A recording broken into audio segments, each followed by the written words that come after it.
Subject కి ఒక teacher ఉంటారు, అన్ని సబ్జెక్టులు నన్ను చదవమంటారు. ఇంత చిన్న బుర్రలో అన్ని ఎలా నింపాలి?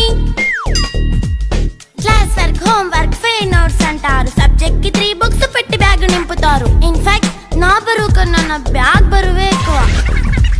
క్వశ్చన్లు, ఆన్సర్లు, సర్ప్రైజ్ టెస్టులు అన్ని దాటుకొని మళ్ళీ స్కూల్ వ్యాన్ ఎక్కేసి అమ్మయ్య ఇక ఇంటికి వచ్చేసామనుకుంటే మార్క్స్ తక్కువ వస్తే చెయ్యాలి అసైన్మెంట్. రిపోర్ట్ కార్డ్ చూపిస్తే ఇంట్లో ఉన్న పనిష్మెంట్. హోమ్ వర్క్ చేయమంటూ మమ్మీ చంపుతుంటుంది. ట్యూషన్ టైం అయిందని డాడీ తరుముతుంటాడు. డాన్స్ క్లాస్ కి వెళ్ళమని తాతయ్య తిడతాడు. స్నాక్స్ తిని వెళ్ళమని నాన్నమ్మ ఆపుతుంది. ఇక అన్నీ అయిపోయాక కాసేపు టీవీ చూద్దామంటే మమ్మీ ఎంట్రీ ఇచ్చింది. బెడ్ ఎక్కమంది. చిన్న నాప్ తీసేలోపు తెల్లారిపోయింది.